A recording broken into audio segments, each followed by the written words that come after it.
तुर्की एक ऐसा देश है जो सिर्फ एशिया में ही नहीं बल्कि यूरोप में भी आता है। इस देश का आधा हिस्सा यूरोप में और आधा हिस्सा एशिया में बसता है। इस देश की राजधानी अंकारा है और यहाँ के सबसे बड़े शहर का नाम इस्तांबुल है, जो लोक संख्या के मामले में पूरी दुनिया में 7वें स्थान पर आता है। और इस्तांबुल टनल दुनिया का दूसरा सबसे पुराना भूमिगत रेलवे है, जिसने 1875 में परिचालन शुरू किया। ये दुनिया का एकमात्र शहर है जो कि 2 महाद्वीपों में फैला हुआ है।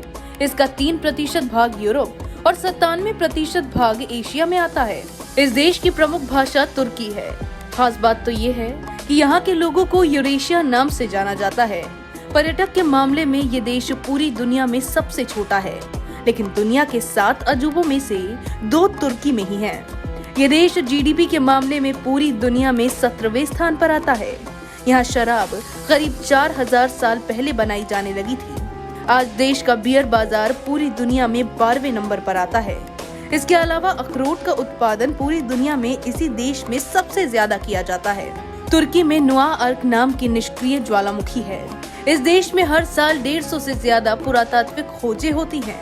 तुर्की की 99% आबादी मुस्लिम है। यहाँ 82,000 से ज्यादा मस्जिद हैं और दुनिया की पहली अंडरग्राउंड मस्जिद भी तुर्की में ही बनी थी। ये देश एकमात्र ऐसा देश है जहाँ महिलाओं को पूरी तरह से आजादी होती है।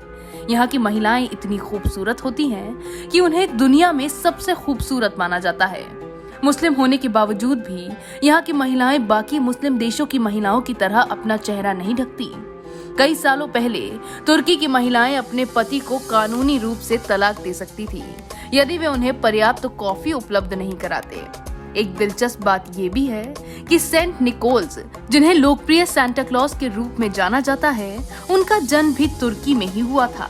1934 में एक कानून पारित होने तक अधिकांश तुर्कों के उपनाम नहीं थे। और तो और तुर्की की दुनिया में सोशल मीडिया नेटवर्क उपभोगकर्ताओं की 7वीं सबसे बड़ी संख्या है। साथ ही तुर्की में चिड़ियाओं को हिंदी कहा जाता है। तुर्की के लोगों का मानना है कि चिड़िया हिंदुस्तान में पैदा हुई है।